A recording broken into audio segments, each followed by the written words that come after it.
Brought to you by V-Guard, co-powered by Sensodyne and Vimal. ಬಾಯಲ್ಲಿ ಹೇಳಿ ಕೇಸರಿ.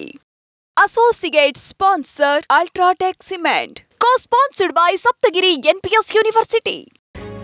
ರಾಹುಲ್ ಗಾಂಧಿಗೆ ಜಾಮೀನನ್ನು ಕೂಡ ನೀಡಲಾಗಿದೆ. ಈ ಒಂದು ಪ್ರಕರಣಕ್ಕೆ ಸಂಬಂಧಪಟ್ಟಂತೆ ಈ ಒಂದು ಪ್ರಕರಣದಲ್ಲಿ ಜಾಮೀನು ಅರ್ಜಿ ಸಲ್ಲಿಕೆ ಮಾಡಿದ್ದಾರೆ. ಅದಕ್ಕೆ ಜಾಮೀನು ಕೂಡ ಈಗ ಮಂಜೂರಾಗಿದೆ. ರಾಹುಲ್ ಗಾಂಧಿಗೆ ಜಾಮೀನು ಮಂಜೂರಾಗಿದೆ. ಒಟ್ಟಿನಲ್ಲಿ ಈ ಒಂದು ಬೆಳವಣಿಗೆಗೆ ಸಂಬಂಧಪಟ್ಟಂತೆ ಹೊಸ ಹೊಸ ಅಪ್ಡೇಟ್ಸ್ಗಳು ಬರ್ತಾ ಇದೆ. ಈ ಪ್ರಕರಣದಲ್ಲಿ ರಾಹುಲ್ ಗಾಂಧಿ ಅವರಿಗೆ ಜಾಮೀನನ್ನು ಮಂಜೂರು ಮಾಡಲಾಗಿದೆ.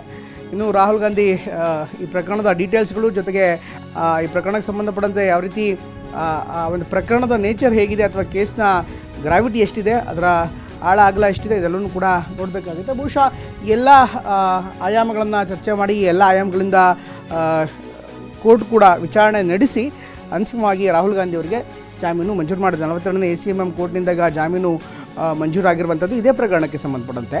ಇನ್ಫ್ಯಾಕ್ಟ್ 40% ಆರೋಪ ಏನಿತ್ತು ಆ ಒಂದು ಪ್ರಕರಣಕ್ಕೆ ಸಂಬಂಧಪಟ್ಟಂತೆ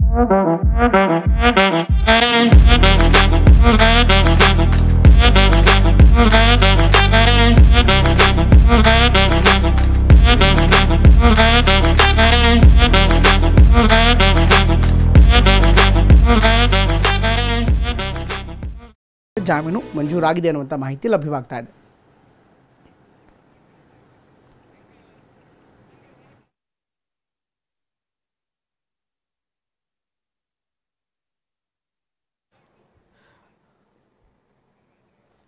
ರಾಹುಲ್ ಗಾಂಧಿಗೆ ಈಗ ಜಾಮೀನು ಮಂಜೂರಾಗಿರೋ ಬಗ್ಗೆ ಮಾಹಿತಿ ಲಭ್ಯವಾಗ್ತಾ ಇದೆ. ಇವತ್ತಿನ ವಿಚಾರಣೆ ಬಗ್ಗೆ ಗಮನಿಸೋದಾದ್ರೆ ಇನ್ಫ್ಯಾಕ್ಟ್ ಸಿಟಿ ಸಿವಿಲ್ ಕೋರ್ಟ್ನಲ್ಲಿ ಇರುವಂಥ 42ನೇ ACMM ನ್ಯಾಯಾಲಯದಲ್ಲಿ ಅವರು ಹಾಜರಾದರು. ಈ ಪ್ರಕರಣ ವಿಚಾರಣೆ ಇತ್ತು. ಕಳೆದ ಕೆಲ ದಿನಗಳ ಹಿಂದೆ CM ಮತ್ತು DCM ಇಬ್ಬರು ಕೂಡ ಈ ಒಂದು ವಿಚಾರಣೆಯಲ್ಲಿದ್ದರು. ಇಬ್ಬರು ಕೂಡ ಖುದ್ದಾಗಿ ಹಾಜರಾಗಿದ್ದರು.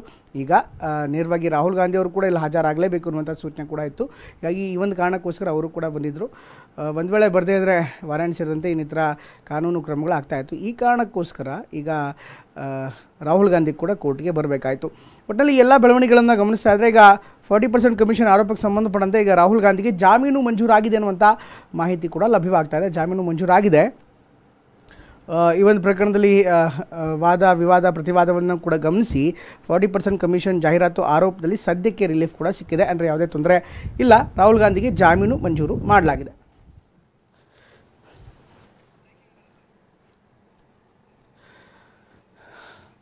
ನಲವತ್ತೆರಡನೇ ACMM ಕೋರ್ಟ್ನಲ್ಲಿ ವಿಚಾರಣೆ ನಡೀತು. ಈ ಒಂದು ಪ್ರಕರಣವನ್ನು ನೋಡ್ತಾರೆ. 40% ಕಮಿಷನ್ ಆರೋಪಕ್ಕೆ ಸಂಬಂಧಪಟ್ಟಂತೆ ವಿವರಗಳು ಇನ್ನಷ್ಟು ಬರ್ತಾ ಇದೆ. ಈ ವಿವರಕ್ಕೆ ಸಂಬಂಧಪಟ್ಟಂತೆ ನೋಡೋದಾದರೆ ಈಗಾಗಲೇ ರಾಹುಲ್ ಗಾಂಧಿ ಅವರು ಖುದ್ದಾಗಿ ಹಾಜರಾದರು ಇವತ್ತಿನ ನ್ಯಾಯಾಲಯದ ಕಲಾಪಕ್ಕೆ. ಒಂದು ವಿಚಾರಣೆಗೆ ಸಂಬಂಧಪಟ್ಟಂತೆ ಈಗಾಗಲೇ ನೇರವಾಗಿಯೇ ಹೇಳಿದರು ಎಲ್ಲರೂ ಕೂಡ ಹಾಜರಿರಲೇಬೇಕಿತ್ತು ಅಂತ. ಯಾಕೆಂದರೆ ಕಳೆದ ಬಾರಿ CM ಮತ್ತು DCM ಕೂಡ ಇದೇ ರೀತಿ ಅಂತ ನೇರವಾದಂಥ ಸೂಚನೆಯನ್ನು ನೀಡಲಾಗಿತ್ತು. CM ಮತ್ತು DCM ಇಬ್ಬರು ಕೂಡ ಹಾಜರಾಗಿದ್ದರು. ಅದಾದ ಬಳಿಕ ಮತ್ತು ಮುಂದಿನ ವಿಚಾರಣೆಯನ್ನು ಗಮನಿಸ್ತಾ ಇದ್ದರೆ ರಾಹುಲ್ ಗಾಂಧಿಯವರು ಆ ಸಂದರ್ಭದಲ್ಲಿ ಹಾಜರಿರಲಿಲ್ಲ. ಆಗ ನ್ಯಾಯಾಲಯ ಕೂಡ ನೇರವಾಗಿ ಕೇಳಿತ್ತು ರಾಹುಲ್ ಗಾಂಧಿಯವರು ಯಾಕೆ ಹಾಜರಿರಲಿಲ್ಲ ಅಂತ. ಆಗ ವಿನಾಯಿತಿ ಕೇಳಿದ್ರು. ಅವರು ವಿಚಾರಣೆಗೆ ಬೇರೆ ಬೇರೆ ಕಾರಣಕ್ಕೋಸ್ಕರ ಬರೋದಕ್ಕೆ ಆಗ್ತಾಯಿಲ್ಲ, ಜೊತೆಗೆ ಫಲಿತಾಂಶ ಕೂಡ ಇದೆ.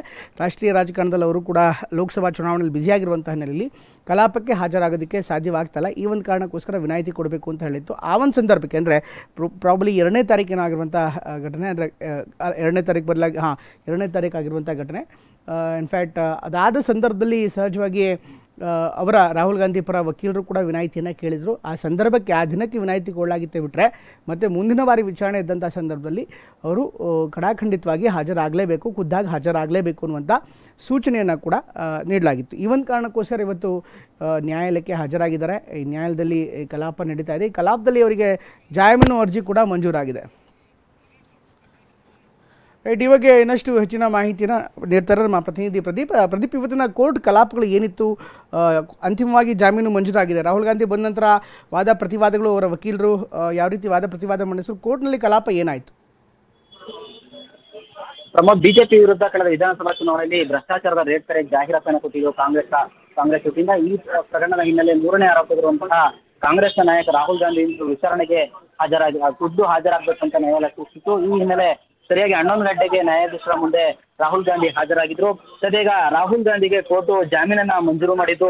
ಜಾಮೀನು ಬಾಂಡ್ಗೆ ರಾಹುಲ್ ಗಾಂಧಿ ಅವರು ಸಹಿಯನ್ನು ಕೂಡ ಹಾಕಿದ್ದಾರೆ. ಇನ್ನು ವಿಚಾರಣೆಯನ್ನ ಜೂನ್ 30ಕ್ಕೆ ಮುಂದೂಡಿಕೆಯನ್ನ ನ್ಯಾಯಾಧೀಶರು ಮಾಡಿರುವಂತದ್ದು.